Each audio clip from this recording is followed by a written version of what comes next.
Actually सीमा डरी हुई तो है।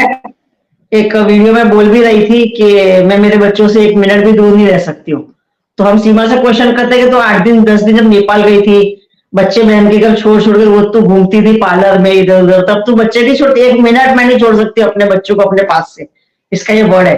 फिर बोलती है हैदर तो कुछ नहीं करता, लेकिन उसको बलोच कबीले के लोग उसको उत्साह रहे हैं, इसलिए वो बच्चे लेने आ रहा है, नहीं तो उसको बच्चे नहीं चाहिए। वो ये वर्ड भी बोल चुके एक वीडियो में। तो अभी क्या सच है क्या झूठ है, पर हवा तो उसकी टाइट हो गई है। हैदर की एंट्री से उसको डर तो लगेगा, अब उसको पता चलेगा। उसके अंदर ऐसा है सऊदी से हैदर कब आएगा, लेकिन अब पाकिस्तान आ गया तो थोड़ा डर गई है।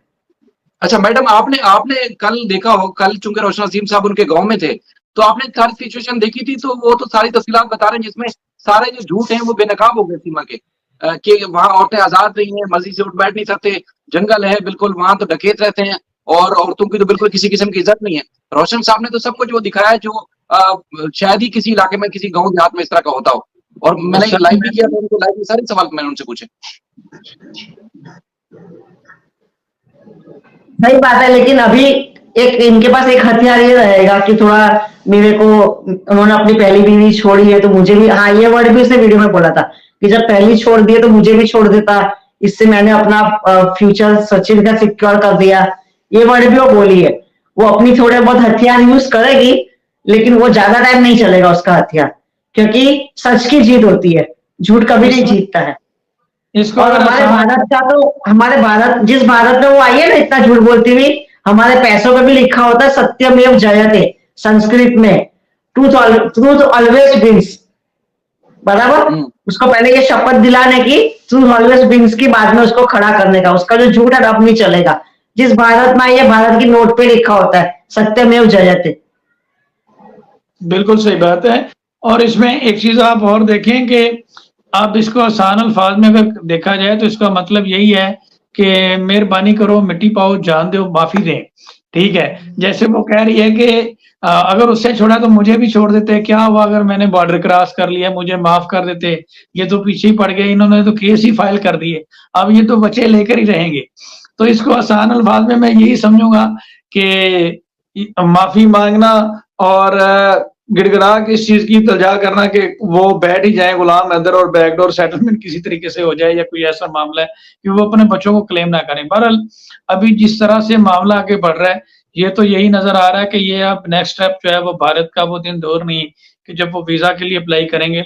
और डिप्लोमेटिक फोरम पे रजू करने का मकसद भी यही है कि बड़े जबरदस्त तरीके से इस मुकदमे को रोशन अजीम साहब लेकर चले हैं। यकीन करें कि डिप्लोमेटिक इंडियन हाई कमीशन और पाकिस्तान फॉरेन ऑफिस को एतमाद में लेने का मकसद भी यही है कि किसी किस्म का वीजा में भी प्रॉब्लम ना आए, क्योंकि सबसे पहले उनको सेटिस्फाई किया गया है, उनको एतमाद में लिया गया है, तो वीजा भी मे भी पॉसिबल है कि उनके जरिए से अप्लाई हो और वो उसमें मदद करें कि ये बंदे की ये जो प्रोसीडिंग है, ये इस मकसद के लिए भारत जाना चाहता है, हमने अपने तौर पर इसको वेरीफाई कर लिया है, तो काइंडली आप इसको अलाउ करें। तो मेरे ख्याल में तो फैसल भाई ऐसी सिचुएशन में वीजा का बड़ी पॉसिबिलिटी है कि वीजा में भी किसी किस्म की कोई रुकावट नहीं आएगी, क्योंकि जिन लोगों ने उस चीज को आप कह लें कि एनालाइज करना होता है वो सारी चीजों को, उन्होंने उनकी तो कोर्ट में केस चला गया और उन्होंने तो सेटिस्फाई कर लिया अपने आप को। अभी मजीद अगर उन्होंने कोई वेरिफिकेशन करनी होगी तो वो पाकिस्तान के इदारों से ऑनलाइन सिस्टम है, हर जगह से वो वेरीफाई कर सकते हैं, नादरा रिकॉर्ड भी ट्रेस कर सकते हैं। बच्चों के जो छोटे बच्चों का जो आईडी कार्ड होता है, यहाँ पे पाकिस्तान में उसको हम बेब फॉर्म कहते हैं, बड़ों का जो है उसको नेशनल आईडी कहते हैं, तो वो भी ऑनलाइन उसका डाटा मौजूद होता है, वो भी वो वेरीफाई कर सकते हैं। मजीद जो उसने यहाँ पे क्राइम किए हैं उस हवाले से पाकिस्तान के जो लॉ इन्फोर्समेंट इन्फोर्स करने वाले इदारे हैं, जैसे पुलिस है, FIA है, अदालतें हैं, उनसे भी इस चीज को वेरीफाई किया जा सकता है। और गुलाम हैदर के निकाह के हवाले से बड़ा जबरदस्त एक कोर्ट का ऑर्डर भी लेकर पहुंचे हैं रोशन अजीम साहब, जो कि अभी वो बता नहीं रहे कि वो ऑर्डर क्या है, लेकिन उसका मुझे इतनी सतह का आइडिया है जो मेरी उनसे गुफ्तगू हुई कि उस ऑर्डर में उन्होंने सीमा हैदर की शादी के हवाले से कोर्ट से एक ऑर्डर लिया है कि ये उसके साथ शादी में थी और ये बच्चे उसी के ही हैं, लेकिन शादी इंटैक्ट है, उनकी शादी इंटैक्ट है, शादी खत्म नहीं हुई, तलाक नहीं हुई थी। एक तो नादरा ने वेरिफिकेशन दी, दूसरी कोर्ट ने दी। आप ये बताना चाह रहे हैं सर? जी, मैं ये बताना चाह रहा हूँ कि बाकायदा तौर पे कोर्ट से उन्होंने एक ऑर्डर लिया है कि कोर्ट ने इस चीज को वेरीफाई किया है कि जो सीमा हैदर कहती थी कि पिछले 4 साल से उसने तलाक दे दी और वो किसी किस्म का, और बहुत सारे हमारे जो लोग इस केस के साथ जुड़े हुए हैं वो ये कहते हैं कि ये खर्चा क्यों लेती रही, ये सारा कुछ, लेकिन वो रसीदें वगैरह सारी चीजें एक सेकेंडरी इशू है, वो अपनी जगह है। लेकिन लीगली उन्होंने अपने केस को प्रूव करके एक अदालत की स्टैंप लगा पेपर हासिल किया जो फॉरेन ऑफिस में आज दिया गया है, जिससे ये साबित किया गया कि ये बीवी भी उसकी है और ये बच्चे भी उसके हैं और ये पाकिस्तान के सिटीजन है, और हम इनकी वापसी का मुतालबा करते हैं और इसमें हमारी जो स्टेट है वो मदद करे और इंडियन हाई कमीशन जो है वो हमारी मदद करे। तो ये बड़ा जबरदस्त तरीका। जी जी, एक चीज बताएं कि उनको इंडिया क्यों जाना पड़ेगा, इंडिया जाने की नौबत क्यों आएगी? अगर इस तरह उनका काम हो जाता है तो फिर इंडिया जाके वो क्या करेंगे? बहुत जबरदस्त आपने बात की है शायद भाई, यही तो एक स्कीम होती है, यही तो एक तरीकाकार हो सकता है कि अगर इंडियन हाई कमीशन यहाँ से उनकी नुमाइंदगी करे और वहां पे, जैसा कि नीचे लोग कमेंट कर रहे हैं, इकरा ने भी बताया कि कोई एजाज साहब है वहां पे जो इस लीगल मामलात को देख रहे हैं। खैर एजाज साहब को लेकर बहुत सारी कंट्रोवर्सीज भी चल रही हैं, लेकिन आने वाले वक्त में पता चलेगा कि एजाज साहब कौन है। तो जो लोग एजाज साहब के बारे में बात कर रहे हैं, मैं उनसे ये कहूंगा काइंडली यार थोड़ा गूगल कर लें, थोड़ा सर्च कर लें कि एजाज साहब कौन है। एजाज साहब कोई भारत में शख्सियत है जो पाकिस्तान में रोशन अजीम को हेल्प करेंगे और वहां पे जाकर उनकी नुमाइंदगी करेंगे। लेकिन आपका सवाल बड़ा वैलिड है शायद भाई, जब इंडियन हाई कमीशन ने हमारा मुकदमा उनके सामने रख दिया तो डेफिनेटली किसी किस्म की फिर तो वहां पे जाने की जरूरत नहीं पड़ेगी, और डिप्लोमेटिक जो इस वक्त आपको इंतजार करना है कि हाई कमीशन क्या बात करता है, आपके केस को किस तरह से प्रोसीड करता है, क्योंकि ये सबसे इंपॉर्टेंट चीज होती है। सम टाइम ऐसा होता है कुछ, जैसे हमारी एक हमेशा से इंडिया के साथ एक रिफ्ट रही है, पॉलिटिकल रिफ्ट रही है, डिप्लोमेटिक टाइज को इतने स्ट्रांग नहीं है, तो डेफिनेटली कुछ ना कुछ प्रॉब्लम आ जाता है, इतना स्मूथ जो है ना वो प्रोसेस नहीं होता। तो आप वीजा की बात कर रहे हैं, ठीक है, किसी हद तक फैसिलिटेट किया जाता है, लेकिन it totally depends upon the visa officer और उनकी पॉलिसी क्या होती है। बड़े बड़े लोगों के वीजाज रिजेक्ट हो जाते हैं, बड़े बड़े एक्टर एक्ट्रेसेस होते हैं, बड़े पॉपुलर होते हैं, बड़े जेन्युइन केस होते हैं, लेकिन वीजा रिजेक्ट हो जाते हैं। बट द इम्पोर्टेंट थिंग यहाँ पर यही है कि हमारा मकसद इस वक्त माइनर्स हैं, और वो एक ऐसा इंटरनेशनल फैक्टर है, इंटरनेशनल लॉ है कि जिसको अगर आप प्रॉपरली प्रोसीड करें तो इंडिया को काफी हद तक मजबूर किया जा सकता है, ये बात की जा सकती है इस हवाले से, क्योंकि सीमा के हवाले से हमारी बात नहीं है, हमारा फोकस आ जाके बच्चों पर होता है, उसके हवाले से ही बात होती रही है, उसको ही लेकर आगे चलते रहे हैं। अब जो भी प्रोसीडिंग होगी उसके लिए हमें सबसे ज्यादा इम्पोर्टेंट जो मैसेज आएगा वो इंडियन हाई कमीशन की तरफ से आएगा कि वो इस केस को किस एंगल से देखते हैं या किस हद तक इम्पोर्टेंट कंसिडर करते हैं, क्योंकि जो अभी तक हमने इंडिया का ओवरऑल एक स्टेट का बिहेवियर देखा है वो टोटली डिफरेंट है, वो इतना ज्यादा सीरियस नहीं है इसको लेकर। फैसल भी मेरा असल में सवाल करने का मकसद ये था, और आपसे अभी भी एक सवाल यही है कि जैसे मिसाल के तौर पर यहाँ से रोशन अजीम साहब जाते हैं, गुलाम हैदर जाते हैं इंडिया, तो सबसे पहले अवाम या वहां के जो लोगों का जो सेंटीमेंट है वो बाद में, लेकिन जो मीडिया है वो जिंदगी अजीरन कर देता है। आपको पता है अंजू के साथ क्या हुआ या जैनब के साथ क्या हुआ, या जो पाकिस्तान के साथ जितने भी लोग जुड़े होते हैं उनका क्या असर करता है मीडिया, आपको सबको पता है। अवाम का तो बाद में उनको सामना करना पड़ेगा। अच्छा, लेकिन अगर ये जाते भी नहीं है, ये दोनों नहीं जाते, अगर किसी वकील की खिदमत हासिल करते हैं इंडिया में, तो आप खुद तस्वर कर सकते हैं कि उसका क्या असर करेंगे, किस तरह उसके खिलाफ नेगेटिव रिपोर्टिंग होगी, किस तरह उसके खिलाफ जो है एक मुहिम चलाई जाएगी, उसको उसका मोरल डाउन करने की कोशिश की जाएगी, ये भी तो आप देखें। तो मैं ये समझता हूँ कि शायद हो सकता है वहां जाने की नौबत पेश ना आए, लेकिन जब आएगी तो ये सब सोच लेना चाहिए कि वहां का मीडिया, वहां के लोग क्या असर करेंगे, जिनका जो सीमा के काज को सपोर्ट कर रहे हैं। आप जो बात कर रहे हैं ना, ये एक ऐसी आइडियल बात है जो हम सब चाहते हैं, इंडिया की आवाम भी चाहती है, हम भी चाहते हैं कि कोई ऐसी प्रॉब्लम आए ना कि यहाँ से वीजा लगवा कर जाना पड़े या वहां जाया जाए, क्योंकि आपकी बात से टोटली एग्री है कि वहां पर इवन मैंने तो ये भी देखा है कि अगर आपके पासपोर्ट पर इंडिया का वीजा या इंडिया के पासपोर्ट पर पाकिस्तान का वीजा होता है तो आपको इमिग्रेशन से एक्सेस आपकी स्क्रीनिंग होती है, आपको 2-3 बार चेक किया जाता है, बिकॉज नो डाउट आपके पासपोर्ट पर उसके वीजे को उस तरह से नहीं देखा जाता जिस तरह बाकी कंट्रीज के वीजा को देखा जाता है। शक की निगाह से देखा जाता है कि किस एंगल से ये इंसान आया है या क्या करता रहा है। अंजू की मिसाल हमारे सामने है। इसी तरह मैं यहाँ पे कुछ लोगों को जानता हूँ जो इंडिया विजिट के लिए गए, यहाँ पर वापस आए सऊदीया में, और जब वो वापस गए पाकिस्तान में तो उनको एक्स्ट्रा स्क्रीनिंग में से गुजरना पड़ा, उनको क्वेश्चन आंसर्स देने पड़े, उनकी इंटेरोगेशन हुई कि क्या पर्पस था आपका इंडिया विजिट करने का। सो प्रॉब्लम तो है, इस चीज को हमें समझना चाहिए, इट्स नॉट दैट इजी। अगर कोई थर्ड कंट्री होता तो शायद सिचुएशन तो टोटली डिफरेंट होती, हम इस बात को जिक्र भी ना कर रहे होते। बट यहाँ पर सिचुएशन थोड़ी और है। आप जो बात कर रहे हैं, I totally agree with you कि बड़ी आइडियल सिचुएशन हो कि हमें हैदर भाई को वीजे के लिए अप्लाई तक ना करना पड़े और ये काम जो है इसी तरह से हो जाए, तो ये तो बड़ी जबरदस्त कंडीशन होगी। तो इसके लिए हमें बड़ी हद तक वेट करना पड़ेगा। इंडियन हाई कमीशन की जो रिपोर्ट आएगी या जो उनका रिस्पॉन्स आएगा, उससे हमें बहुत सारी चीजें क्लियर होंगी। मैडम जरा थोड़ा सा आप क्योंकि वहां पर हैं तो आप पॉइंट ऑफ व्यू बताइएगा। मैं तो ये कहती हूँ, ये लोग एक ही हथियार यूज कर सकते हैं फैमिली का, इस पे जुल्म किया था, इसको मारा था, बच्चों को मारा, लेकिन सुनवाई में क्या ये नहीं बोलेंगे कब मारा था, तो बोलेंगे 4 साल 5 साल पहले। कहाँ मारा था?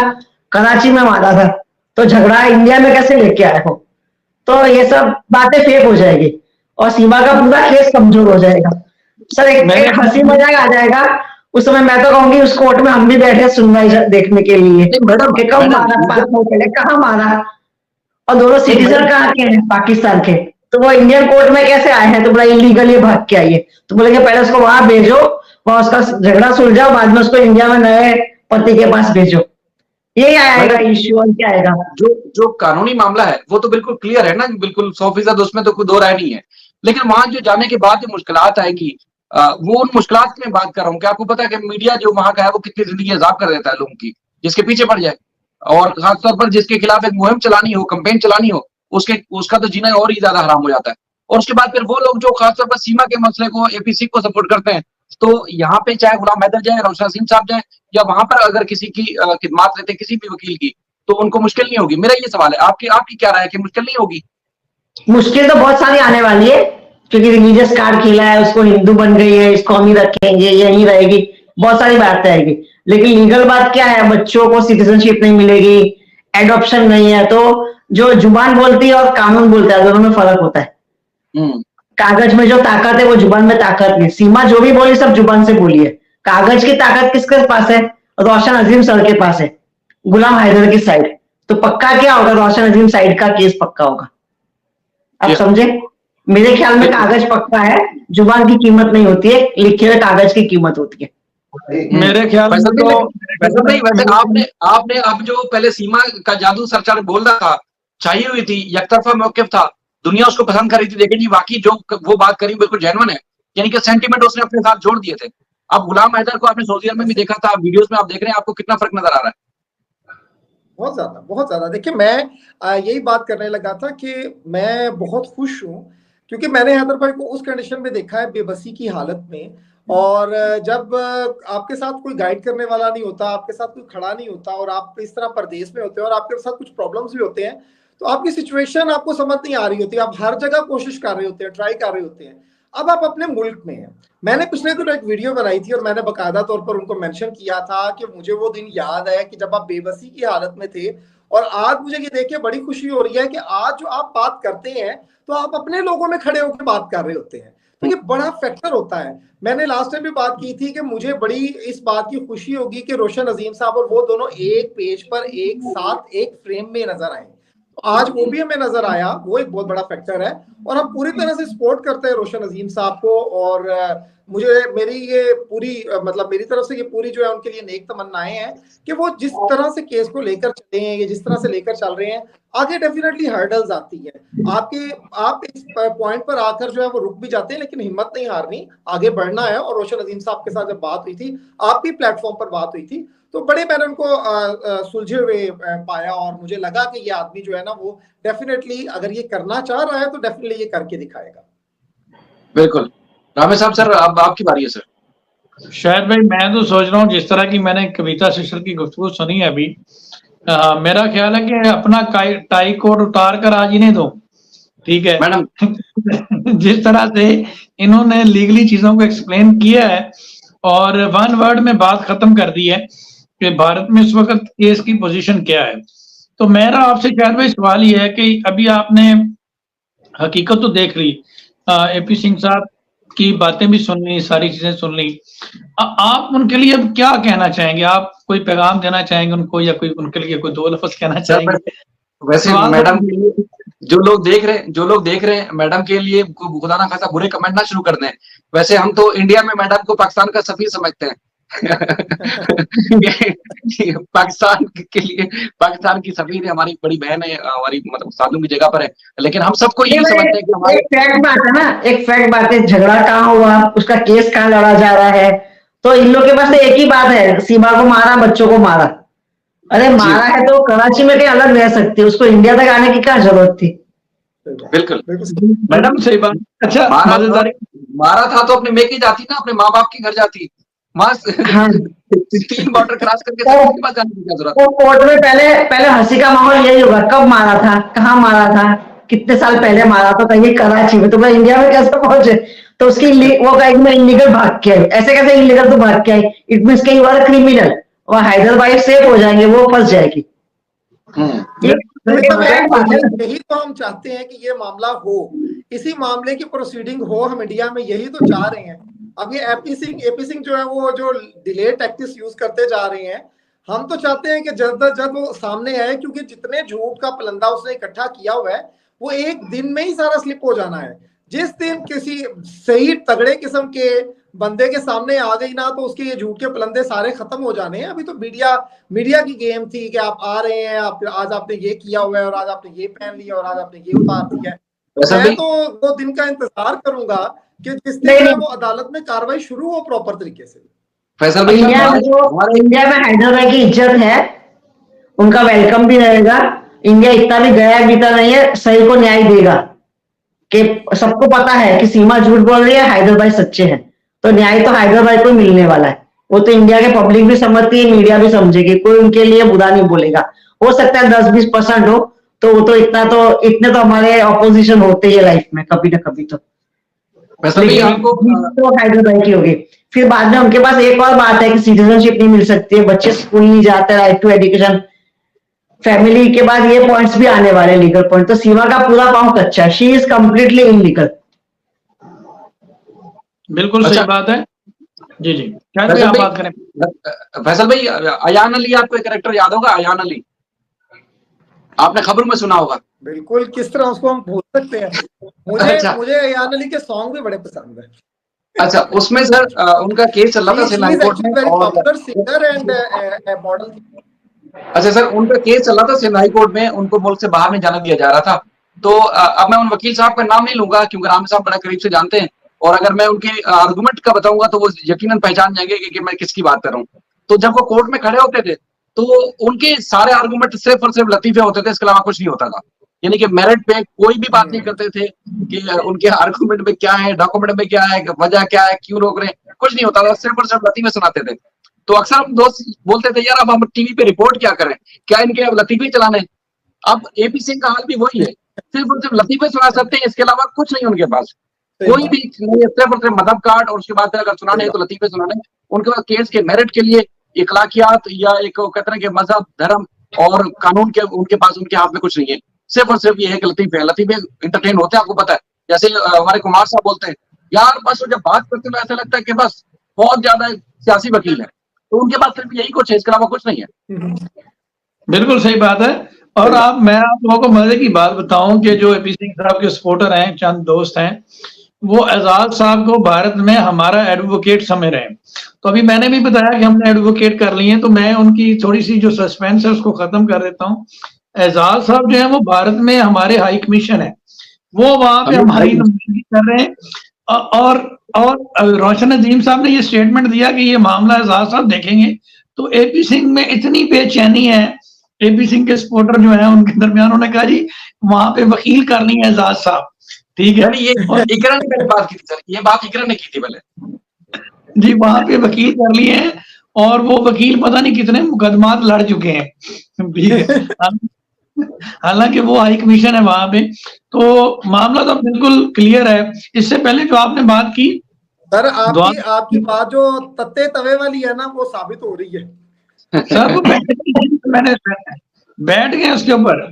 और आप एक चीज देखें कि इससे पहले एक केस था 2000 केस में, शायद भाई ने तो देखा, वकील साहब ने क्या किया कि जब फाइनल कस्टडी की तरफ मामला जा रहा था, जब माइनर बच्ची की कस्टडी का मामला था, तो उन्होंने कोई देखा कि यार अब कोई चारा नहीं बचा, बहुत सारे झूठ बोले हैं, बहुत मेडिकल भी जाली बनवाए वो सारे, जो है वो कैंसिल हो गए और अब केस कंक्लूजन की तरफ जा रहा है। तो उन्होंने क्या किया, मुल्ज़म को शेरवानी बनाकर अदालत में पेश कर दी, ठीक है और स्टेटस लगा दिया कि दिल वाले दुल्हनिया ले जाएंगे, और दुल्हनिया जो थी वो अपने वालिद के साथ चलेगी और मुल्ज़म जो था उसको हथकड़ी लग गई वहां पे, ठीक है। वो शेरवानी पहनकर गया वहां पे और उसको हथकड़ी लग गया। तो ये बात जो लतीफे वाली शायद भाई ने की ना, ये ऐन मौके तक यही कहेंगे कि बस दीपिका पादुकोण बनने वाली है सीमा हैदर, लेकिन तब पता ये चलेगा कि एजाज साहब जो है वो कहेंगे कि बस भाई तुम्हारा काम खत्म हो गया है, अब वापसी वाली टिकट जो पकड़ो और बस कहानी खत्म। शाजिया से सर हमारे साथ ज्वाइन किया। शाजिया प्लीज आप कोई बात करना चाहें फिर कर लें, फिर उसके बाद अस्सलाम वालेकुम। वालेकुम सलाम। वालेकुम सलाम। हाँ, वो कविता मैम अभी जो बात कर रहे थे ना, जो पाकिस्तान में मार खाई और इंडिया में आके बताई, यहाँ की कोर्ट में बताने के लिए, तो यहाँ पे इस पे ये बात मेरे को समझ में आई कि एपी सिंह है ना, वो प्यार का मरहम लगा रख के बैठा था और ये सचिन जो सो पट्टियां लेके बैठा था।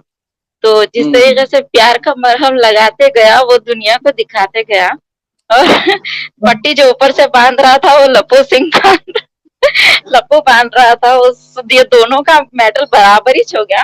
अभी रहा सवाल ये पूरे पट्टियां और जो मरहम जो है ना कोर्ट में उतरेगा, सब निकलेगा ये। वाह जी वाह। और इस मरहम पट्टी के चक्कर में अपना दिल जो है वो सारा जख्मी हो गया एपी सिंह साहब का। जख्मी नहीं, बहुत कुछ जख्मी होने वाला है अभी। और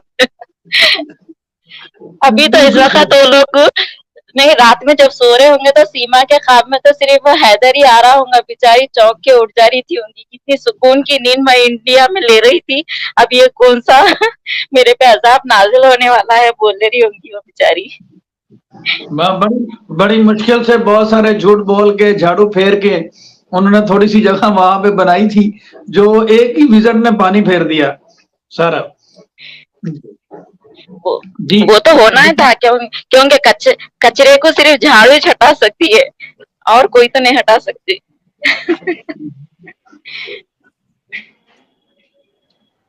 कविता से भी बात करना चाह रही है। इसके रोशन अली साहब ने ये अच्छा किया, इसके लीगल मैरिज सर्टिफिकेट लाए हुए हैं और अभी तक उनका डिवोर्स पेपर नहीं है, तो और बच्चों का तो सभी कुछ लीगल प्रूफ पूरे पाकिस्तान के हैं।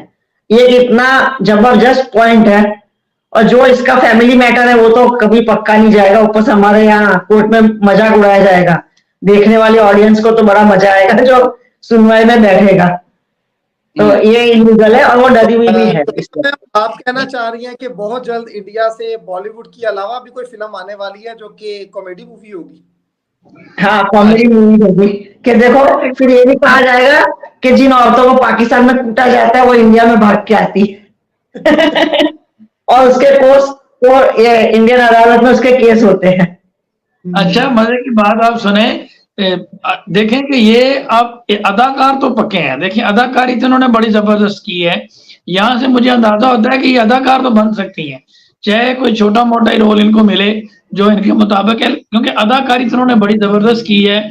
जो मारने वाला है वो सऊदी अरब में बैठा है और जिसको मार पड़ रही है, जिसपे तशद्दुद हो रहा है, वो पाकिस्तान में सिंध में है और पाकिस्तान के किसी इदारे में कोई कंप्लेंट लॉन्च नहीं हुई, ठीक है। नहीं किसी अगर किसी माँ बाप को नहीं एपी सिंह की प्राइवेट अदालत में लॉन्च हुई। प्राइवेट अदालत असल ऊपर से क्या बोलती है, मेरी बच्ची वहां सेफ नहीं थी इसके लिए मैं यहाँ आई हूँ, वो बजाते रहो वाले न्यूज वाले को, इसीलिए मैं, उसने बोला अंजू को सलाह दोगे तो मैं उसको सलाह दूंगी तेरी बेटी को कभी पाकिस्तान मत लेके जाना, वहां तेरी बेटी सेफ नहीं रहेगी, मेरी 3 बेटियां सेफ रहेगी, इसके लिए मैं यहाँ लेके आई हूँ। ये सीमा का स्टेटमेंट है। बिल्कुल सही बात है। और आप देखें कि अब वहां पे एपी सिंह साहब ऐसे कस्में उठा रहे हैं कि जैसे उन्होंने सारा कुछ अपनी आंखों से देखा है। मैं क्या बताऊं उनके साथ क्या जुल्म होता था, उनकी आंखों में कितना दर्द है, और मेरा ख्याल है कि सारा जो दर्द है ना वो सारा नहीं, मैं आपको बताऊं जब हैदराबाद पाकिस्तान पहुंचे थे उस वक्त एपी सिंह एक वीडियो में ऐसा भी बोले थे कि इस मामले में ज्यादा कुछ कर नहीं सकता हूं क्योंकि 2 मुल्कों का बात है और 2 धर्म की बात है, आप समझे, इसके लिए मैं इस केस में ज्यादा नहीं बोल पाऊंगा। ये भी उसने बोला हुआ है, ये एपी सिंह ने पहले मैडम, से हाथ से झाड़ लिए है, पहले असल में उसके अपना मुखालफत पल्ला में झाड़ बोलने लिया वाला एपी था। सिंह ने। पहले तो ये लगता था कि मार सीमा को पड़ती थी, मरहम पट्टी वहां एपी सिंह को होती थी इंडिया में। ऐसा फील करते थे, लोगों को बताते थे कि जुल्म जो पाकिस्तान में कराची में सीमा पे होता था, मार यहाँ पड़ती थी उसको, और जख्म वहां एपी सिंह को होते थे, मरहम पट्टी वहां लगती थी। लेकिन उसके बाद आप उनको अंदाजा हो गया कि मरहम पट्टी जहाँ जख्म लगे मरहम पट्टी भी वही होगी।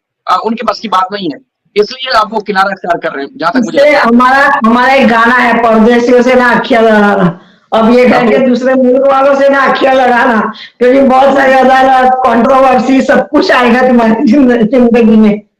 बिल्कुल सही बात है, कोई शक नहीं इसमें। मेरा ख्याल है आज की लाइव के देखने के बाद एपी सिंह जो है वो तो कहीं चला जाएगा, कहीं जंगलों पहाड़ों में, तो ये देखने के बाद। क्योंकि इसमें एक चीज आप देखें कि जिस तरह से इंटरनेशनल टॉर्चर हुआ है, फिर मुकदमा भी तो किसी प्राइवेट अदालत में ही चलना था ना, इसलिए वहां पे पहुंच जाकर सऊदी अरब से बैठकर टॉर्चर हुआ है, और फिर मुकदमा तो बनता था कि इंडिया में ही चलता, क्योंकि एक प्राइवेट अदालत तो चाहिए थी इतने बड़े केस के लिए, इतने बड़े टॉर्चर के लिए। एक कविता मैम से एक सवाल है मेरा कि हमें निर्भया केस की जब बात की जाती है तो वो कहता था कि एपी सिंह कहता था कि मैंने अपनी माँ की ख्वाहिश पर जो है वो ये किया है, तो ये सीमा का केस उसने किसकी ख्वाहिश पर किया होगा?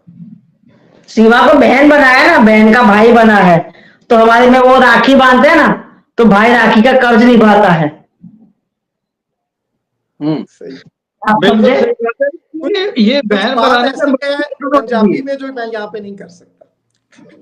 हाँ। अच्छा, वैसे एक मैडम आपने कोई ये चीज महसूस की कि अगर सीमा के साथ ये वकील के तौर पर अटैच ना होते या ये राखी ना मानते, तो मेरे ख्याल में इतना ज्यादा कंट्रोवर्सी भी ना फैलती, आप ये समझती हैं? हाँ, ये कंट्रोवर्सी इतनी सारी नहीं आती, और ये डांस वांस, और ये जो पहले जो पकड़ा गई तो रिलीजियस कार्ड नहीं खेल रही थी वो, लेकिन जैसे ही एपी सिंह इसमें एंट्री मारी उसके बाद रिलीजियस कार्ड खेलना चालू किया था। ये भी मैं आपको, उसने इसको सिखाया, तो रिलीजियस कार्ड खेल तो इंडिया में सपोर्टर्स मिल जाएंगे, पर सपोर्टर को कोर्ट में से उसको पकड़ के अपने घर पे ले जाएंगे। अगर उसको वो इलीगल है, उसको जाना है तो वो जाएगी। वो मैडम भी डिपोर्ट हो गई ना शायद, जो उस दिन पकड़ा गई थी, शाइस्ता मैम, जिसका 11 साल का बेटा था। पहले दिन से माँ और बेटे को अलग अलग अदालत में रखा गया, उसको चिल्ड्रन होम में रखा गया, उसको जेल में रखा गया, फिर बाद में कुछ डॉक्यूमेंट चेक करके शायद वो डिपोर्ट हो चुकी है, वो शाइस्ता मैम। तो इसको क्यों नहीं किया था? मैडम यही सूरत हाल है, रखते नहीं है। अगर माहीगीर जो हमारे फिशरमैन जो पकड़े जाते हैं इंडिया के पाकिस्तान में, पाकिस्तान के इंडिया में, तो उनको भी 2-2.5 महीने में वापस भेज देते हैं, क्योंकि कोई बड़ा क्राइम होता नहीं, तो इतने महीने रखते हैं या इतने दिन रखते हैं, उसके बाद फिर वापस भेज दिया जाता है। ये सीमा वाहिद औरत है जो इतने अरसे तक टिकी हुई है, और वो सबसे ज्यादा फसाद की जड़ जो है वो एपी सिंह है। अगर शायद उसको बेटियों का, बहनों का ख्याल होता, क्योंकि जिस तरह मुस्लिम अपनी बहन बेटियों की रिस्पेक्ट करते हैं, इसी तरह हमने देखा कि हिंदू भी इसी तरह एक रिस्पेक्ट देते हैं अपनी बेटियों को, बहनों को। तो वाकई में अगर बहन समझता तो इसको घर ही भेज देता, असल उसके घर वापस भेजता। आपने पूरे वर्ल्ड की हर एक हिस्ट्री में हिटलर का चैप्टर आता है, आपने भी पढ़ा होगा, हमने भी पढ़ा है स्कूल में। अब एक चैप्टर सीमा हैदर का पूरे वर्ल्ड की हिस्ट्री में पहली बार आएगा, कि जो इलीगल आई और इस तरह से रह के करोड़ रुपया कमाया, डांस किया और ये सब खेला है। ये चैप्टर सबकी हिस्ट्री में आएगा। फॉर एग्जाम्पल आपके स्कूल के बच्चों की भी हिस्ट्री में आने वाला है ये चैप्टर, कि सीमा किस तरह इलीगल गई थी, किस तरह हो रही थी। तारीख में पढ़ाया जाएगा, बिल्कुल उसने तो इतिहास बना दिया। 1949 के बाद जिससे सेपरेट हुए हैं, ये पहली बार ऐसा केस देखा है कि इलीगल आने वाली इस तरह से रह चुकी है। यकीन करें, मैंने तो कभी आज तक ये पहली दफा इस तरह की प्राइवेट अदालत देखी है, जो आपने अभी थोड़ी देर पहले, ये भी हमें सबक मिला है कि प्राइवेट अदालत में मुकदमा चल सकता है। अब पता नहीं ये मुकदमा दिल का चला है, ये कौन सा चला है, खैर ये तो एक होती है high court of India, supreme court of India Delhi, एक है AP Singh court of India Delhi. Noida कर लें मैडम, नोएडा कर लें। अच्छा, जैसे मैडम एक चीज और रामेश साहब भी जानते हैं कि जैसे हमारी पाकिस्तान की अदालतों में अगर सेम नेचर के केसेस हों और इसी नेचर के केसेस में इंडिया में फैसले दिए जाते हैं, तो वो साइटेशन के तौर पर यहाँ हमारी पाकिस्तान की अदालतों में पेश किए जाते हैं कि सेम नेचर के केस में इंडिया की कोर्ट ने क्या फैसला दिया था, वो अपने मिसाल के तौर पर या साइटेशन के तौर पर यहाँ अदालतों में पेश किया जाता है। यानी कि कॉमन चीजें बहुत सारी, लेकिन एपी सिंह के किरदार जैसा बंदा हमने पाकिस्तान में नहीं देखा। मतलब इंतहाई लुच्चा लफंगा टाइप का, बिल्कुल एक मुंह खोलता तो पता नहीं जबान पे क्या निकलता है, वो ऐसा जैसे आपके वहां से एक नमूना है ना, सीमा हैदर जैसे औरत मैंने जिंदगी में नहीं देखी, ऐसे इंडिया में एपी सिंह है, समझ में आया? आपने दो फौरन चंदा जवाब बहन दे भाई दिया, इकट्ठे हो आपने गए हैं। फौरन पता चला दिया, आपने कर दो दिया काम, चंदा इकट्ठे हुए हैं। वो हमारे में कहते हैं ना, भूत को पीपल का पेड़ मिल जाता है। अच्छा ये आप मैडम समझे? मैडम हाँ, लेटर बिल्कुल लेटर सही लेटर बोले आप। लेटर नोट में, बिल्कुल लेटर नोट में, वैसे जैसे मर्चेंट साहब अक्सर बोलते हैं ना, ये देखिए एपी सिंह की बंदी है, ये उनसे मिली हुई, आपने एपी सिंह का बदला मुझसे फौरन ले लिया सीमा की मिसाल देके। नहीं नहीं, भूत को पीपल का पेड़ मिल जाता है, इसलिए सीमा को एपी सिंह मिल गया। बिल्कुल बिल्कुल सही बात है। खैर मर्चेंट साहब का आपने जिक्र किया, उन्होंने एक कोई न्यूज भी ब्रेक की है, पता नहीं एपी सिंह की कोई या एटीएस की कोई एजेंट निकल आई है, अल्लाह खैर करे। वो पता नहीं अब कौन सा एजेंट निकला है, उस हवाले से भी हम देखेंगे कि कौन सा एजेंट निकला है, लेकिन पता चला कोई एजेंट भी निकल आया है। हर तरफ से एजेंट ही निकल रहे हैं आजकल। पहले सीमा हैदर एजेंट निकली, फिर अंजू एजेंट निकली, अब कोई एपी सिंह की एजेंट निकल आई। अंजू के केस के बारे में कोई आपके पास कविता सिस्टर अपडेट है, अभी लेटेस्ट अपडेट? लेटेस्ट अपडेट में तो वो शायद ऐसा कोई बोलता है तीसरे पति के साथ रह रही है और अरविंद से बच्चों की डिमांड कर रही है, तो उसका वकील एपी सिंह है, अरविंद का, नॉट अच्छा। अंजू। अरविंद का वकील एपी सिंह है, और शायद ये पहली बार एपी सिंह ने क्या कहते हैं, हम कहते हैं ना पुण्य कहते हैं, जो अच्छा काम, नेक काम में हाथ डाला है, पहली बार नेक केस लिया है उसने। अच्छा, मैं किसी आपको मजलूम बता- मर्द का केस लिया, किसी मजलूम मर्द का केस लिया उसने, हमेशा मजलूम औरतों का केस लेता है। नहीं, इसमें मैंने पहले दिन ही आपको बताया था कि एपी सिंह साहब इस चीज को कंट्रोवर्शियल बनाकर इसको स्टेटमेंट दिलवाएंगे, तो वो जस्ट इसको प्रेशराइज करने के लिए कि वो किस मकसद के लिए वहां पे गई, किस ये मकसद बात के लिए आपने यहाँ। की थी, आपने 4-5 दिन पहले ये बात की थी, बिल्कुल आपने की थी ये बात। जी, और उनकी एंट्री इस केस में होने का मकसद सिर्फ यही है कि अंजू के ऊपर प्रेशर डालना और अपनी मर्जी का स्टेटमेंट डलवाना, और वहां से फिर जो है वो गेन हासिल करना सीमा हैदर के केस में।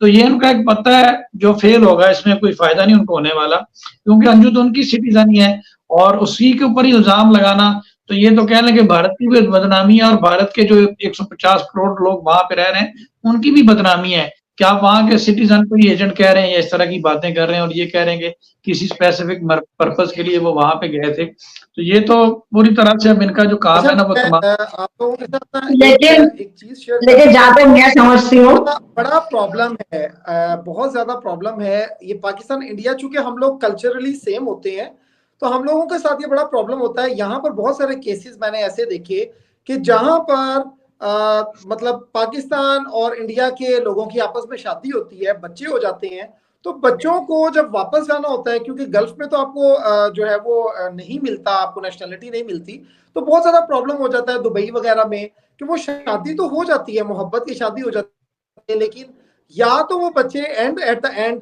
तो इंडिया जाते हैं, या वो बच्चे जो है वो पाकिस्तान जाते हैं, तो उन बच्चों का कोई फ्यूचर नहीं रहता। हमने बहुत सारे केसेस देखे, हमारे पास बहुत सारे केसेस ऐसे आते हैं कि जहां पर ना बच्चों को पाकिस्तानी पासपोर्ट मिल रहा होता है, ना बच्चों को इंडियन पासपोर्ट मिल रहा होता है, बिकॉज, और जब खास तौर पर कोई सेपरेशन हो जाए या पेरेंट में किसी एक की डेथ हो जाए, तो वो एक बड़ी बड़ी जो है ना मैस क्रिएट हो जाता है इस हवाले से। तो इस तरह के बहुत सारे केसेस जो है वो हम लोगों ने यहाँ पर देखे हैं कि शादियां हो जाती हैं, लेकिन वो अल्टीमेटली बच्चों को वो सारा कुछ फेस करना पड़ता है, जैसे इस केस में भी जो है वो बच्चे सबसे ज्यादा विक्टिम बने हुए हैं।